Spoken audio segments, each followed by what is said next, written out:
né? É o que nós tínhamos combinado mesmo. Bom, então vamos ler aqui o trecho inicial da nossa confissão de fé.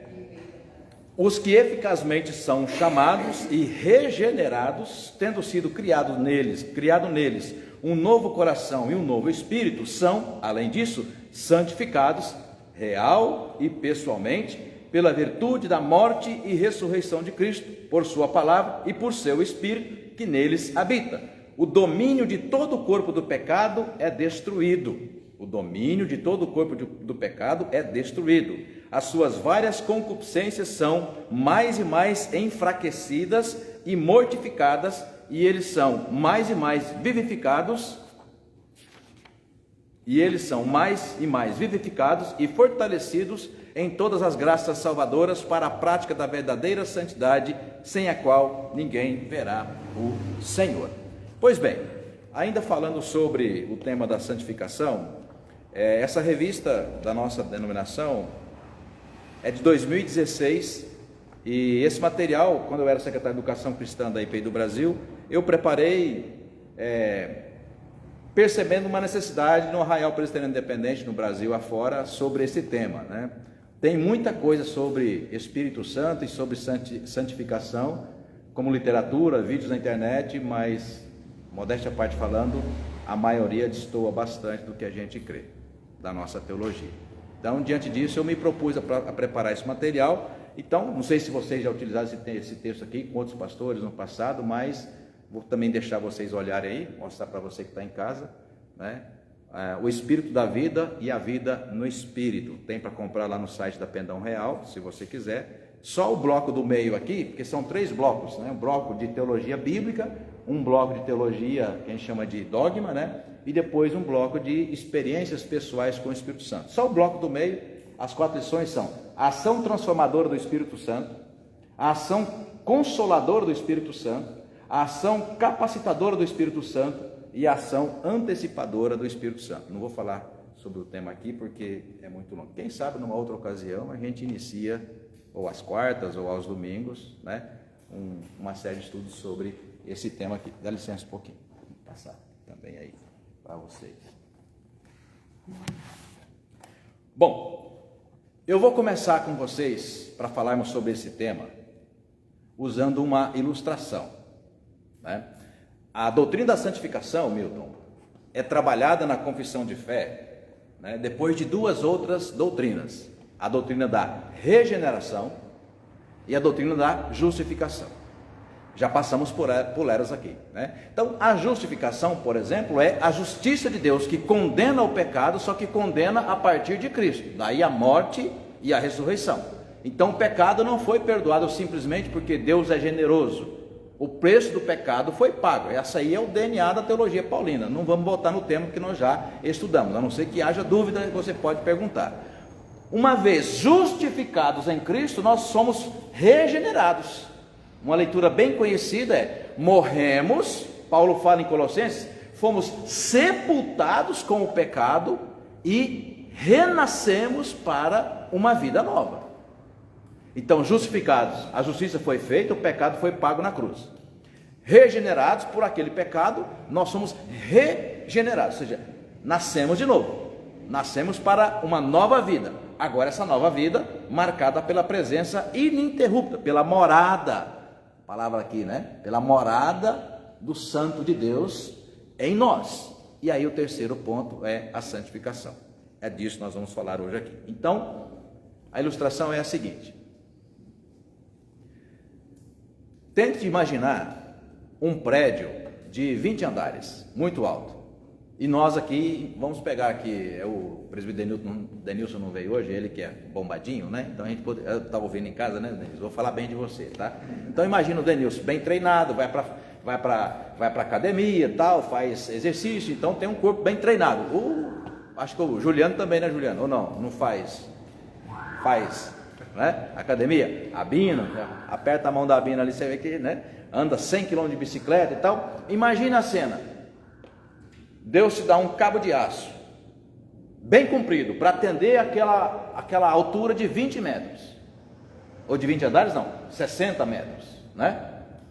Então te dá um cabo de aço, Imagina então a ideia de nós estamos na terra e Deus na glória, nos céus. A gente sempre simbolicamente projeta o nosso olhar aos céus. Então Deus está nas alturas. Então Deus lá do alto da sua glória desce e vera um cabo de aço. Portanto, proporcionalmente, um cabo de aço com o nosso corpo, mais do que suficiente. Se você erguer um guindaste, talvez teria que se pensar em que tipo de cabo de aço. Mas para levantar um corpo humano, então um cabo de aço bem resistente. Deus desce aquele cabo de aço, entrega na sua mão aqui embaixo e diz para você: olha, agora você pode começar a escalar. Venha para o céu, né? Quem está bem saradão, tipo a Bina, né? Ela vai subir ali uns 10 metros, 20 metros, né? Com luva e tal, vai subir, beleza. Mas não termina em 20 metros. Então tente imaginar, né? Vai subindo, vai subindo, vai subindo, vai subindo. Em algum momento, o que vai acontecer? O que vai acontecer? Vai cair. As forças vão se esgotando, né? Exatamente. Então, até quem nos acompanha de casa, com todo respeito à doutrina arminiana, ou seja, que o Evangelho vem, alcança o coração do ser humano, racionalmente ele é impactado por aquilo e racionalmente toma uma decisão e aí abraça a fé, tem consciência de uma vida nova e começa a caminhar. Só que na teologia arminiana, o que ocorre é que ele precisa perseverar até o fim, porque se de alguma forma, ao longo dessa caminhada, ele cometer um pecado e interromper a corrida, ele perde tudo. Então, na ideia dessa teologia, transfere para o ser humano toda a responsabilidade, e não apenas responsabilidade, mas todo o cuidado para ele garantir a sua salvação. Então, em parte, Deus já ajudou. De que maneira? Mandando para você o cabo de aço. Mas não é o suficiente. Ele te deu o cabo de aço, você tem força, você se convenceu de que lá em cima é melhor, por algumas razões, ainda mais se aqui embaixo estiver pegando fogo, né? E a vida sempre pega fogo, e aí você começa a subir, e vai bem. Em algum momento, né? A gente não vai conseguir. E tudo que você construiu, vem abaixo e a gente perde.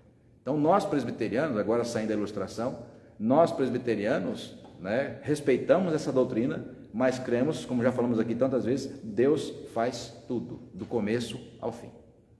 Deus nos separa, Deus nos convence, e Deus nos justifica, nos regenera e nos santifica. Então, gente, preste bastante atenção, com base nesse livro nosso que está aqui e na teologia reformada, né? A santificação nada tem a ver com esforço pessoal, tá certo, Oscar? Nada tem a ver com moralismo, nada tem a ver com mérito pessoal. Veja como, né, eu consegui, então, subir até lá em cima, consegui, em algum momento, né? Você pode subir até lá em cima, mas se você não crê em Jesus como seu único e suficiente Salvador, subiu à toa, né? Então, aquela ideia de que não tem a ver com o que nós somos capazes de fazer para merecer a salvação, mas foi o que Deus decidiu fazer e o fez de forma perfeita, irrepetível, né? E não se pode imitar, né? Porque é apenas crer e trazer à memória aquilo que já foi feito. Então vamos lá, a palavra santificação começa, óbvio, no Antigo Testamento, a palavra, né, santo, a palavra kadosh, né? Vocês sabem disso, a palavra kadosh. A palavra kadosh basicamente tem dois significados: separado, tá? E cortado. Então vamos começar com os textos bíblicos. Para aqueles que nos acompanham de casa, então, às vezes a gente lê lá no fundo, né? Não dá para aqui quem está acompanhando. Então vamos fazer assim, a gente já vai continuar ouvindo a leitura dos irmãos, das irmãs, mas em casa, quem estiver acompanhando, faz a leitura ou encontra o texto bíblico também. Então, Selma, primeiro aqui na sequência. Então, Gênesis capítulo 3, todo mundo encontra, por favor. Gênesis capítulo 3, 2 versos, 23 e 24. Então, para a gente começar a abrir a nossa imaginação, treinar, né, a nossa imaginação sobre a expressão kadosh, que é santo. Gênesis 3, verso 23 e verso 24. Pode ler, por favor. O Senhor Deus, por isso, o lançou fora do jardim do Éden, a fim de lavrar a terra de que fora tomado. E expulso o homem, colocou querubins ao oriente do jardim do Éden, e o refugio de uma espada que se revolvia para guardar o caminho da árvore da vida. Ok, então, Deus então separa, Deus tira. Então veja aqui a linguagem bem simbólica, né? Vamos dar aqui um exemplo. Eu tenho duas coisas, estão juntas, e eu agora vou separar. É isso. Então a linguagem qual que era? Antes da desobediência, Oscar, havia, na linguagem bíblica, seu João, havia uma harmonia entre Deus e a criação humana. Havia uma harmonia, ainda que com um limite. O dia que vocês comerem, não vamos repetir, que a gente já conhece, né? Vocês vão conhecer a morte, tá? No dia que eles comem, Deus aparece na viração do dia, Gênesis 3:8, e pergunta por eles, onde estão? Eles estão escondidos. Então a ideia é de que a glória de Deus agora nos ofusca. Então já há o elemento de dois que são diferentes, Selma. Até então havia não igualdade, Deus homem, Deus e o ser humano Deus. Não, o ser humano em perfeita comunhão, não divino, em perfeita comunhão com Deus, ainda que estando juntos, não havia pecado, tá? Quando ele toma a decisão de comer do fruto proibido, então ele se torna diferente. Diferente não na natureza, porque sempre foi, mas diferente do que? Na ideia do relacionamento, Cleide. Então Deus toma a decisão e faz o que? Separa. Então kadosh, gente, significa separar o santo daquilo que não é santo. Na linguagem popular, de cores, por exemplo, separar o limpo do sujo. Domingo eu falei sobre usar a cândida, né? Ou seja, está infectado ali, com germes, alguma coisa, pega a cândida, vai lá e dá aquele trato. Na pia, mesmo nas mãos não, porque é muito químico, né? Mas você desinfectar de alguma forma um objeto, um banheiro, um quarto e por aí vai. Então é uma imagem simbólica para dizer, olha, por que kadosh significa separado, né? Cortado, porque Deus não tem mais agora, Deus que é santo, apenas Deus é santo, não tem mais relação com aquilo que não é santo, porque foi cortada a relação, tá? Próximo texto, Gênesis 3, Cleide, Gênesis 3, verso 17, quando houve, Helvig, essa separação, ou seja, o ser humano foi cortado da presença de Deus, tá? Aconteceu algo que está descrito aí para a gente compreender na escritura bíblica, né? O significado agora dessa separação, dessa ruptura. Leia o verso 17, Gênesis 3, verso 17. E Adão disse, isto que aprendeste a voz de tua mulher, comeste da árvore que eu te ordenara, não comeste. Maldita é a terra por tua causa, e em fadigas obterás dela o sustento durante os dias de tua vida. Exato. Então a expressão maldição, né? Maldita é a terra, ou seja, então maldita é a tua habitação, o oikos, né? A maldita é agora o lugar onde você vai viver, onde você vai sobreviver. Então fala de fadiga, fala de medo, fala de sofrimento, fala de perda e sobretudo fala da morte. E mais, você não tem agora ali a presença do Espírito de Deus para te confortar, para te consolar. Então tudo que é de ruim na vida, na existência humana, está ali sendo experimentada, né? Na existência fora da presença de Deus. Então a expressão maldição, gente, que eu já traduzi para vocês tantas vezes, é o que? É a ausência, é o recolhimento, Marcos, da mão divina. Maldição é o recolhimento da mão divina. Nós usamos a expressão que a bênção de Deus estende as mãos sobre nós e nos abençoa. Recentemente nós ordenamos 2 diáconos, né? Duas diaconisas, estendemos sobre elas, né? Invocamos a bênção de Deus. Então a ideia da bênção é o quê? Uma mão que vai, uma mão protetora, uma mão cuidadora. E o que é maldição? Né? Deus não precisa tornar a sua vida Deus não precisa tornar a sua vida ruim. Ele não faz isso. Ele simplesmente não embarca no seu projeto. Então o que é ser amaldiçoado, dona Eledi? É não ter a companhia divina, é caminhar por conta própria. Tá? Então a maldição é o que? É a ausência de Deus. Então esse ser humano agora, cortado da relação com Deus, separado, ele caminha por sua própria condição, a sua própria sorte. Então, o que significa santo? Então, santo é a natureza divina, pura, e o que é o contrário disso? É o pecador, é o separado, é aquele que caminha sem a luz de Deus. Próximo texto, Êxodo, capítulo 3.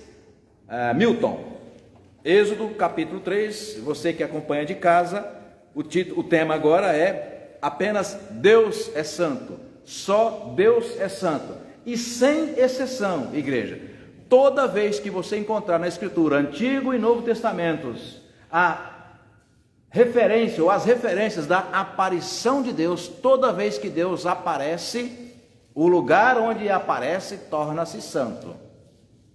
Daí a palavra que nós estamos estudando aqui, o que é santificação, não é? É o santo de Deus morando em nós.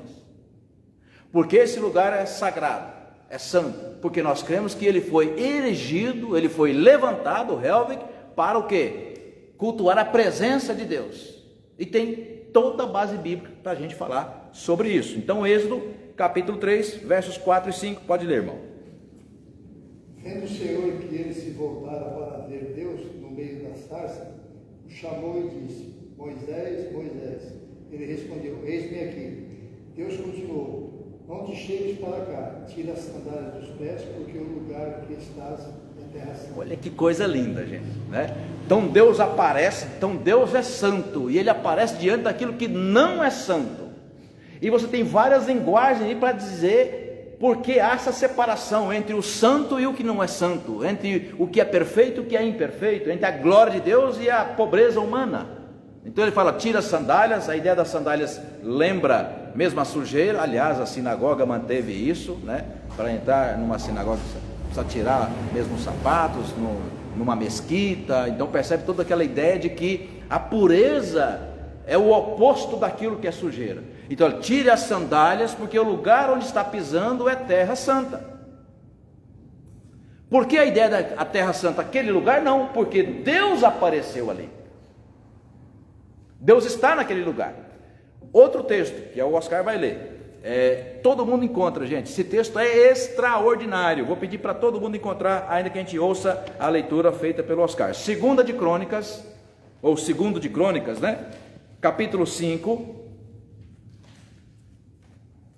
Segundo Crônicas, capítulo 5, versos 13 e 14, ainda falando sobre a revelação de Deus. Quando Deus aparece, quando Deus que é santo se manifesta, aquilo onde ele está torna-se santo. Pode falar. E quando eles uniformemente tocavam as trombetas e cantavam para fazerem ouvir uma só voz, bendizendo e louvando ao Senhor, e quando levantou eles a voz com trombetas e símbolos e outros instrumentos músicos para bendizerem ao Senhor, porque era bom, porque a sua benignidade durava para sempre. O meu texto é um pouco diferente. Não tem problema. Porque a sua benignidade dura para sempre. Então a casa se encheu de uma nuvem, a saber, a casa do Senhor. E não podiam os sacerdotes ter-se em pé para ministrar por causa da nuvem, porque a glória do Senhor encheu a casa de Deus. Veja que coisa linda. Então Deus se manifesta, sons de trombeta e símbolos e outros instrumentos musicais. Imagina a emoção que é o entusiasmo que nós acabamos de falar, Deus dentro de nós. Então o Espírito faz que isso aconteça, ele tira de dentro de nós, mente e coração, sentimento, razão, mistura tudo isso e aquela sensação de estar num lugar maravilhoso. E aí um detalhe importante que é teológico nesse texto aqui, Marcos, que diz que nem os sacerdotes puderam estar na presença por conta do tamanho da glória de Deus. Por que essa mensagem é importante, Helvig? Nem os sacerdotes. Porque naquela tradição é exatamente os sacerdotes que representavam a ideia do santo. Então, nem mesmo a pessoa mais consagrada nessa vida está apta a estar na glória de Deus, na presença de Deus. Por quê? Por causa ainda da natureza humana, que é sempre limitada e pecadora. Portanto, não é mérito nosso. Então, repetindo, o que é santo? Santo é apenas a glória de Deus. Deus é santo. E toda vez que Ele se manifesta, Ele santifica lugares, coisas e, sobretudo, pessoas. Amém? Amém. Opa, muito bom. Se não tiver que dar amém também, não tem problema, nós somos presbiterianos, viu? Abra agora Efésios capítulo 5, outra expressão muito rica para a gente compreender essa condição absoluta ou exclusiva do fazer de Deus. Apenas Deus torna santo coisas e pessoas, santas coisas e pessoas, e não eu, por algum esforço pessoal, consigo acessar a santidade do Pai, tá? Efésios capítulo 5, o clássico texto que nós encontramos Paulo falando sobre o tema, ainda que usando ali naquele contexto a relação, né, entre marido e mulher. E ele sempre comparou por várias vezes a igreja, né, com uma noiva de Cristo. Então, agora o próximo é Helvig. Leia, por favor, Efésios, capítulo 5, versos 26 e 27. Para que se manifeste, tendo-a purificado por meio da lavagem de água pela palavra, para apresentar a si mesmo igreja gloriosa, sem mácula, nem ruga, nem coisa semelhante, porém santa e sem defeito. Olha só. Bom, primeiro que o verso 27, Helvig, de quem é a função de santificar a igreja? Você pode ler aí, pode conferir na sua Bíblia, Milton. Lê de novo o verso 27, por favor. De quem é a função de santificar a igreja? Para apresentar a si mesmo igreja gloriosa, sem mácula, nem ruga, nem coisa semelhante, porém santa e sem defeito. Então, sem defeito, a linguagem simbólica de que o que tem defeito é aquilo que está fora de Deus. Porque em Deus não há defeito. A glória, a divindade, majestade, soberano, né? Então, ele coloca isso. De quem é a função de santificar, Vera, a igreja? De santificar a vida humana, os eleitos de Deus? De quem é essa função? Eu, irmãos e irmãs, em toda a leitura que faço da Escritura de Antigo e Novo Testamentos, eu não consigo entender que a função de santificar a nós mesmos seja nossa. Eu não encontro. Essa função não é nossa. Essa função é de Deus. Ele até quis contar com a nossa colaboração. Começou com a primeira aliança, com a lei. O que deu? Até a lei nós manchamos. Então Deus muda de estratégia, segunda aliança. Agora, Jeremias 31, né? 31 a 33. Agora, deixa que eu faço. Vocês não vão fazer. Eu vou fazer tudo. Eu vou fazer tudo. Até ativar a senha no coração de vocês, para vocês crerem, eu vou fazer. Porque não há nada em nós. A gente pode ir bem até uma certa medida, né? Subir até o 20º andar. Mas depois o cansaço vai nos abater. E é como num castelo de cartas ou de dominó. Cai apenas uma e o efeito cascar. Então, verso 26, para que a santificasse, a mesma raiz está aqui, né? Então, santificar a igreja, São Jerônimo dizia que não é a doutrina, não é o dogma, não é o pastor ou o sacerdote, não é o ministro, não é nada disso, não é a tradição, não é nada disso que santifica a igreja. A gente quer que seja. A gente acredita.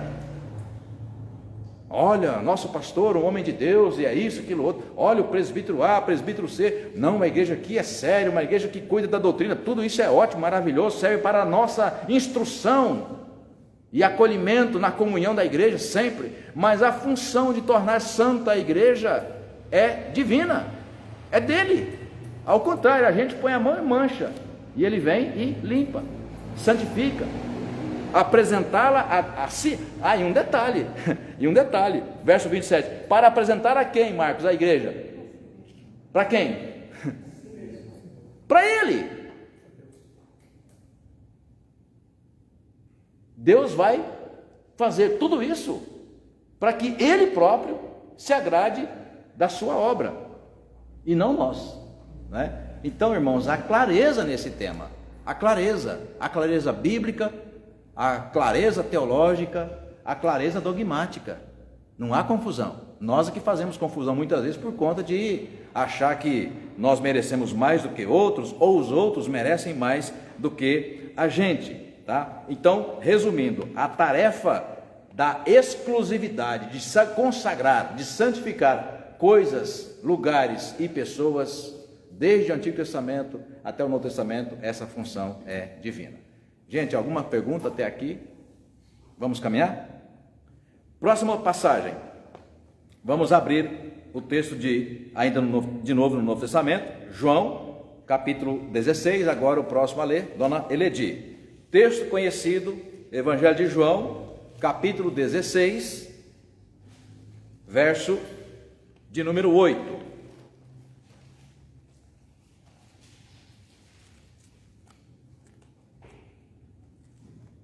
Evangelho de João, capítulo 16. Quando ele vier, convencerá o mundo do pecado, da justiça e do juízo. Exatamente.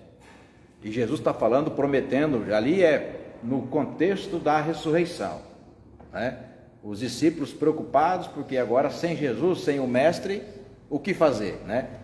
Ele começa a confortá-los dizendo, olha, eu vou, João 14, né, no capítulo 14, eu vou, mas rogarei ao Pai a que vos envie em meu nome o Espírito Santo, ou o Consolador, e quando ele vier, aí vai dizer essas coisas lindas, lá no 14 e agora também resumido no 16, quando ele vier, vai convencer vocês do juízo, do pecado, da justiça e do juízo.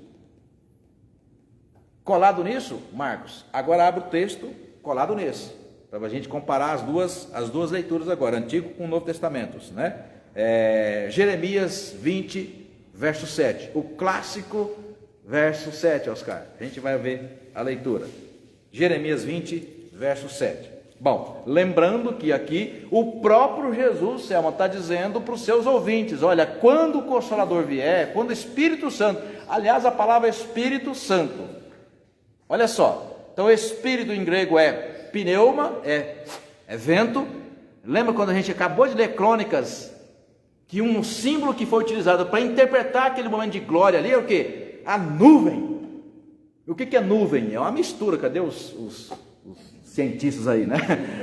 Oscar, Helvig, né? Nuvem é uma mistura então de ar, né? Com H2O, com água, vento, né? E chega a dar até aquela imagem. Então ele usa uma metáfora, porque é uma metáfora, Deus não é aquela matéria, ele usa uma metáfora para dizer, olha, o Senhor está aqui, a nuvem encheu aquele lugar, simbolizando, Milton, a glória de Deus. Então, o que é o Espírito Santo? Então é o sopro de Deus, Marlene, é o sopro de Deus, e é um sopro do quê? Da sua própria santidade, já que é Espírito, é sopro, e santo é o quê? É o próprio Deus, enteosmos, é o próprio Deus vindo em Espírito para dentro de você, já que mon, né, em grego é morada, é habitação. Gente, dá trabalho mesmo, porque é falar de um mistério.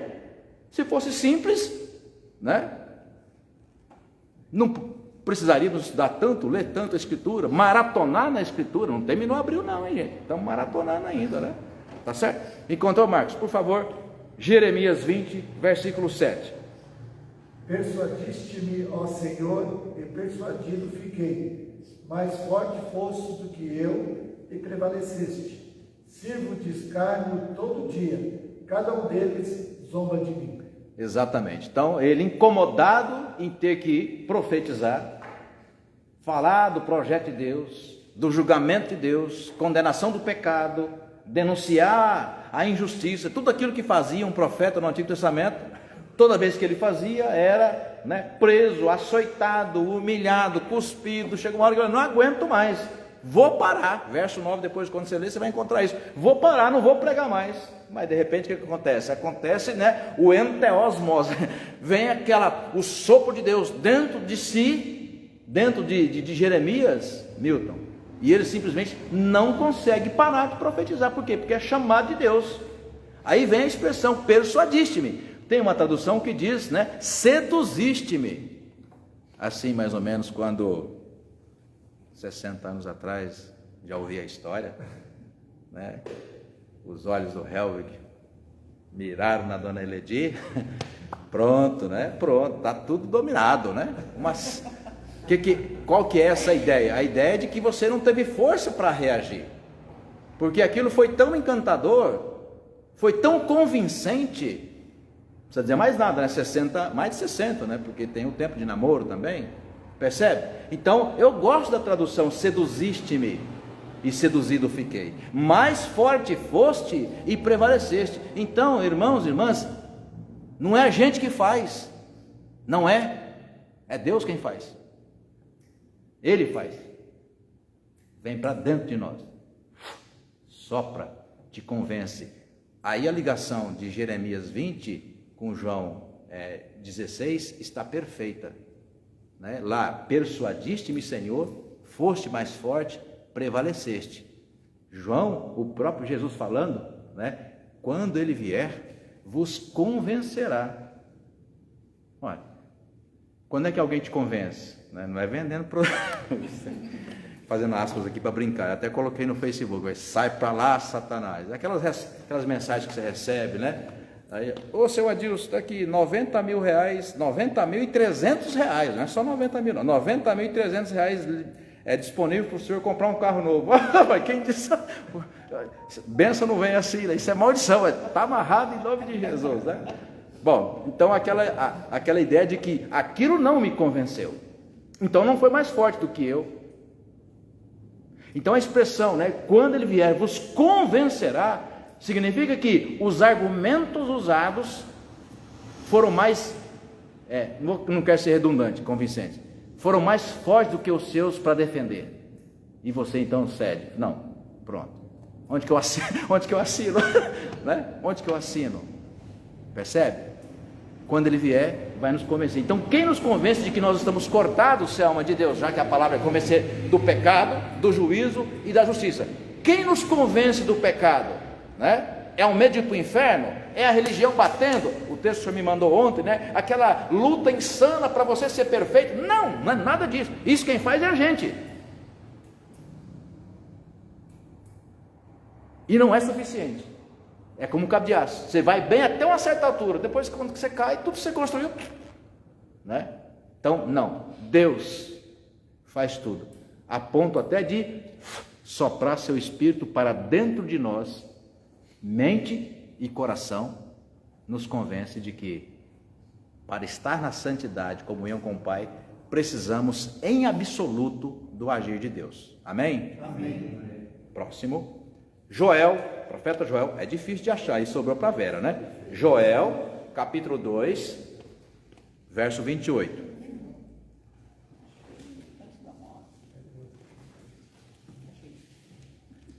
Geralmente, para achar aqueles livrinhos pequenininhos, você começa a ser nos grandes, né? Então, Mateus, por exemplo, né, da direita, e depois vai pegando da esquerda ali, né? Loguinho você acha Joel.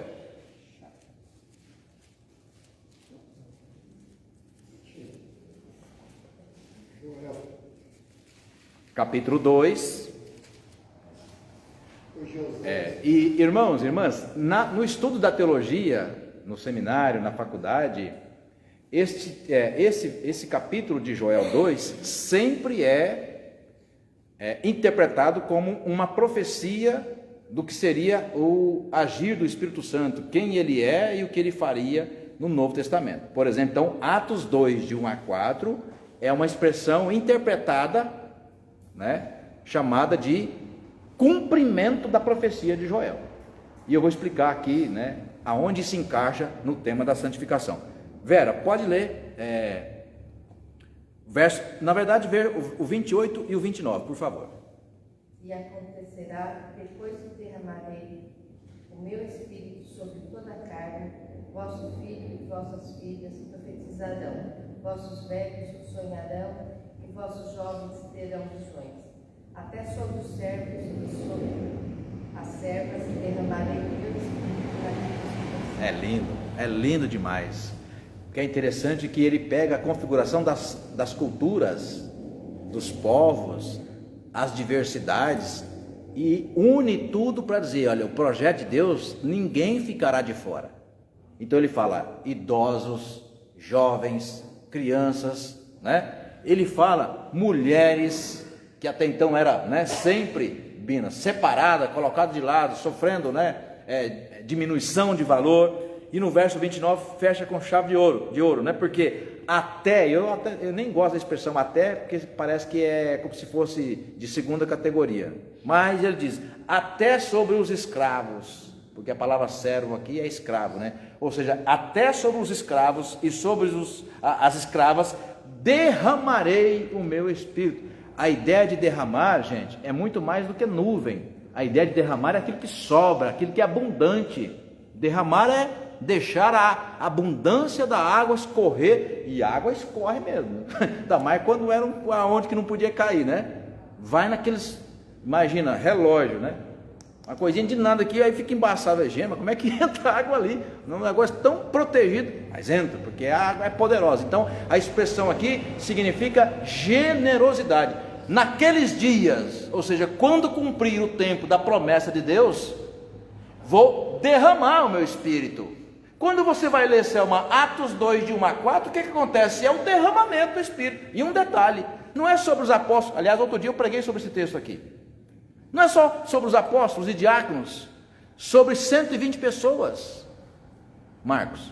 Todos que estavam ali ficaram, essa expressão, todos que estavam ali ficaram cheios do Espírito Santo. E ali diz que tinha grego, tinha judeu, tinha gente da Ásia, tinha gente da Europa, de um monte de lugar.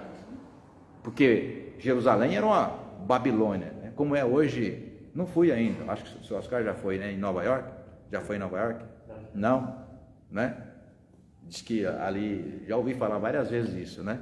Diz que em Nova York, na praça ali em Manhattan, né, na Central Park, mas tem a expressão do quadrado lá, daqui a pouco eu lembro, né? Aquela praça que é uma grande praça, um quadrado, né? No Central Park. E você ouve brincadeira, mas para dizer o que representa aquilo hoje, né? Você ouve de tudo, menos inglês. Né? Mais ou menos como está hoje na 25 de março. Né? Na 25 de março, você ouve coreano, chinês, né? Boliviano, espanhol, de vez em quando você ouve português, né? Então aquela ideia, né, de naquele dia que Deus derrama o Espírito Santo, cumprindo a profecia de Joel 2, não ficou ninguém de fora. Ou seja, então é Deus agindo, Ele vindo em nosso encontro, não o contrário, eu com sede, precisando, carente. Não, Êxodo 3, Deus nos vê essa carência, nos vê nesse estado de separação, cortados, de morte, sofrimento. Eu desci a fim de livrar o meu povo, eu ouvi o sofrimento do meu povo, é a palavra de Deus, Êxodo 3, 8 para Moisés, eu ouvi o sofrimento do meu povo, por isso desci a fim de livrá-lo. Então, irmãos e irmãs, santificação é aquilo que está separado. Santificação é o projeto de Deus de reunir o que está separado. O que estava cortado, agora de novo se unirá. Com um detalhe, Deus não se une com o sujo, ao contrário, Ele nos limpa e nos traz para junto de si. Daí a linguagem que você compreende, né? Lavar, purificar, sepultar para o pecado, transformar, o primeiro texto que o Marcos leu, Romanos 6, 22, transformar, santifica, sopra e faz morada. Ele não vem de vez em quando passear, não, ele habita dentro de nós, né? E nos conduz para a eternidade. O que sobrou para a gente? Curvar e glorificar a Deus, amém? Amém. Por que isso é importante, pastor? Eu vou terminar. Porque, irmãos, em parte nós falamos sobre isso ontem, trocando mensagens, Oscar. Está cansando já esse moralismo e essa tarefa humana de ser santo. Está cansando. E o que é pior, que os mais santos que se apresentam, com o tempo, mostram-se os piores. Né? Por isso, quando o conselho, né, entrou em contato comigo, nossa primeira reunião do conselho, nós propusemos voltar, presbítero Milton, né, para a Escritura. Vamos ler junto o texto bíblico? Vamos ler juntos. Vamos maratonar na palavra. Abriu, né? Vamos maratonar na palavra. Vamos ler o original. Santificação é uma coisa tão vaga. Vamos ler o que significa. Olha que coisa linda. Que é o quê? Um Deus que estava distante por causa do pecado, fomos separados, decide por graça, generosidade, Marlene, e misericórdia, vir ao nosso encontro. E quando ele vem, ouvimos aqui Paulo falar em Efésios, né, que é de Cristo a função para mostrar para si mesmo, ou seja, é a tarefa dele. Ele deseja uma igreja santa, perfeita, sem mácula, Milton. Por isso, ele vai fazer isso, e não nós, né? Aí, vamos terminar. Você que está em casa, vai ouvir mais um texto aqui, já foi lido, mas para terminar, a gente precisa voltar lá. Porque senão você vai falar, pastor, o senhor ficou o tempo todo falando Deus faz, Deus faz, Deus faz, Deus faz, e no final fala que esse moralismo está cansando, que é isso, aquilo outro, tudo mais e tal. Aí sempre acaba aquela pergunta, então eu posso pecar, né? Eu vou responder para você se você pode pecar ou não. Abra lá então de Romanos de novo, nós já lemos, voltando para o texto magno, expressão que Lutero utilizou, né? Da carta magna. Então nós voltamos para lá, no capítulo 6, de onde nós começamos.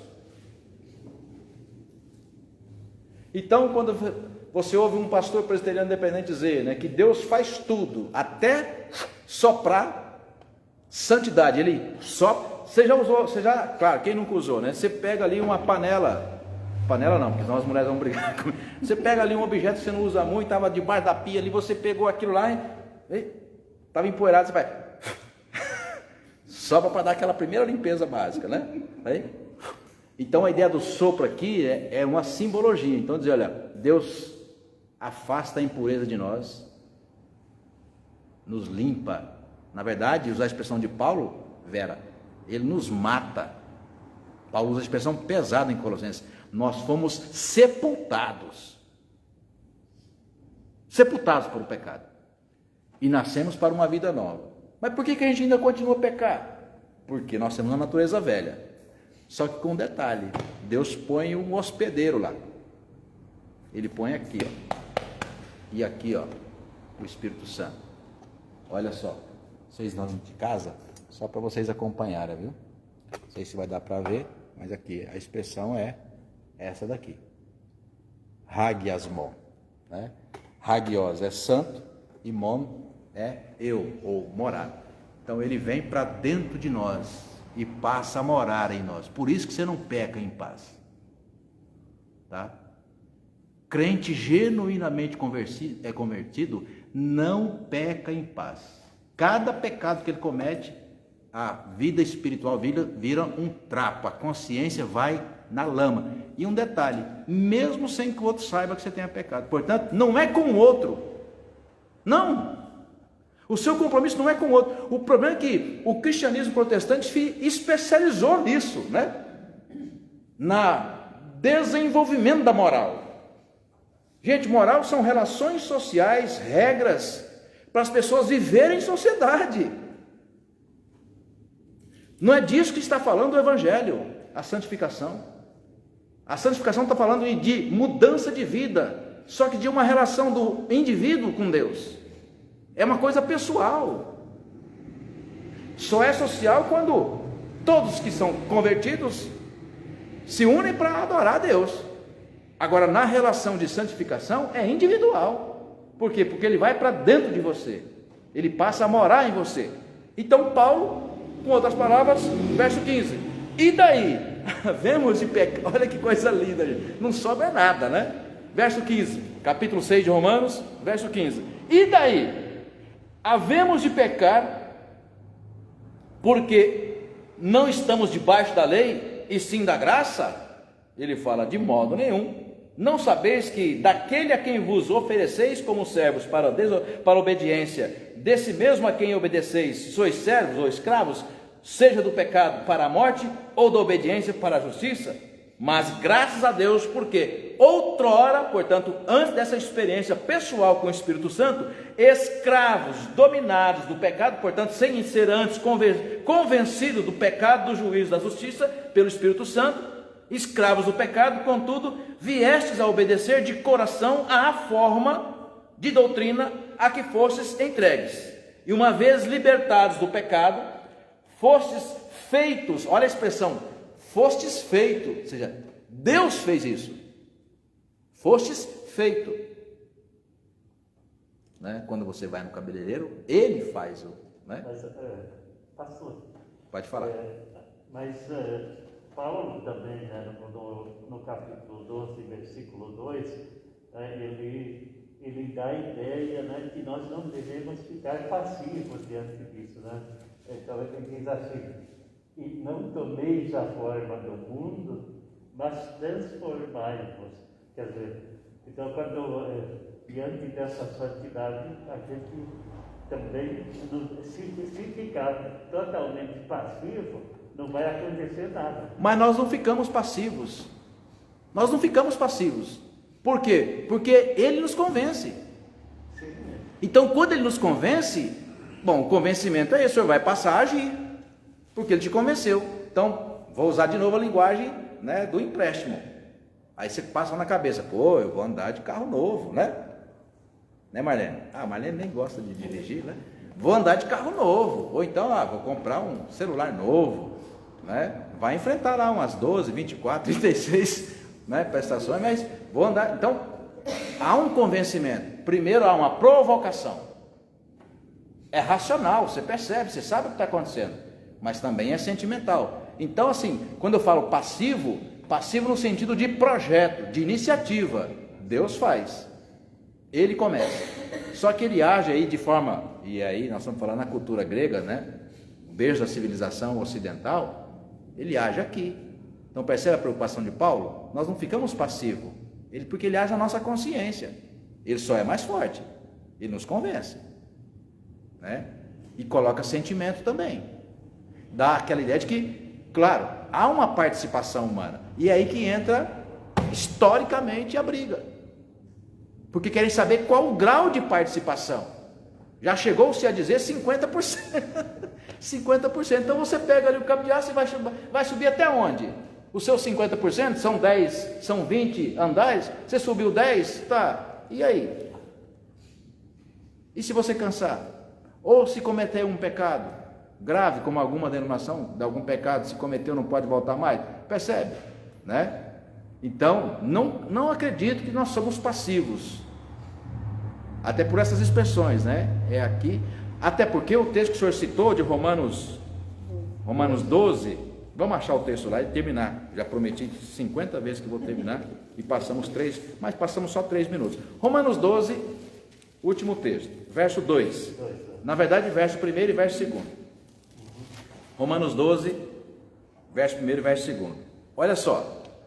Rogo-vos, pois, irmãos, pelas misericórdias de Deus, que apresenteis o vosso corpo por sacrifício vivo, né? Então ele faz aí a interlocução, não é mais o cordeiro que é morto, porque Cristo já morreu, então agora o sacrifício é vivo, ou seja, é nesse corpo, é respirando, é pensando, se alegrando, se movimentando, é nesse corpo, é emocional, racional e espiritual que você vai tomar uma decisão. Claro, de novo, voltando à teologia, impulsionado pelo Espírito Santo, mas participa você também. Santo e agradável a Deus, que é o quê? O vosso culto.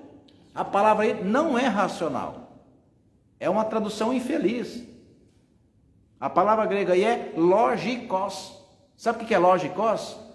Significa que se Deus efetivamente soprou para dentro de você, a função do Espírito Santo é te convencer do pecado, do juízo, da justiça. Se isso aconteceu, Oscar, então aqui seria a melhor tradução. Então é lógico que você vai adorar a Deus.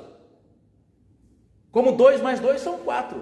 Ora, pois, se não tiver nada de errado, Helvio, naquele terreno maravilhoso, você foi lá, preparou a terra, jogou o adubo, tudo certinho, então, pá, a semente.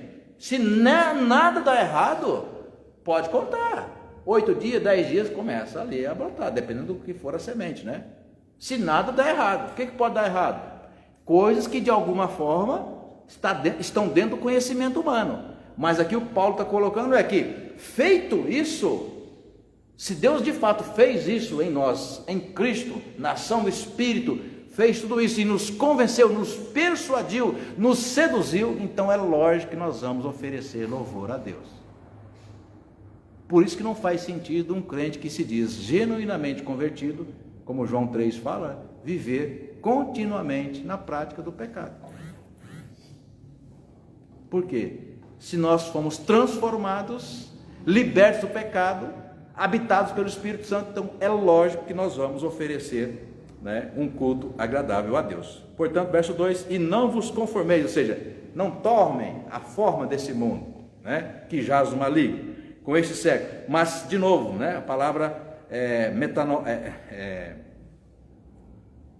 metamorfose, né, mas transformai-vos pela renovação, ó, a palavra aqui é nous, né, mente, né, renovação da vossa mente, para que experimenteis qual seja a boa, agradável e perfeita vontade de Deus. De fato, gente, o mistério, eu não vou dizer que não tem mistério, porque tem, vocês sabem que tem, fica aí um certo mistério, é sempre a mesma pergunta: qual é o grau de participação da vida humana? Somos totalmente passivos, né? Não creio que somos, né? Porém, não dá para a gente cravar que depende da nossa participação, pelo menos de 50%, né, para dar certo. Não. Eu diria, se tivesse que escolher uma, mais ou menos como aí o Elon Musk comprou o Twitter ontem, qual que é a participação? O suficiente para você ser o principal, né? Não, no caso, qual que é a participação que nós temos na salvação? Né? Pensando numa empresa, não é? Deus tem que ser majoritário. Não importa quantas ações você queira ter, mas Deus tem que ser majoritário. Porque se a gente for, pronto, pode esperar o dia de quebrar. Né? A corda não vai romper, porque o cabo de aço não vai romper, né? Porque Deus não volta atrás da sua promessa. Mas as nossas mãos não serão suficientes para nos segurar até o final. Irmãos e irmãs, Deus nos abençoe, né, pelo tempo, né, precioso que nos deu de meditação. Na semana que vem a gente vai retomar esse tema, né? Aqueles que nos acompanharam de casa, eu vi o presbítero Moisés, está aqui a Miriam Silveira, né, o pastor Claudinei lá de Curitiba, da Assembleia de Deus, homem de Deus. Deus abençoe, pastor Claudinei, um prazer estar com vocês também aí em casa. Até mais.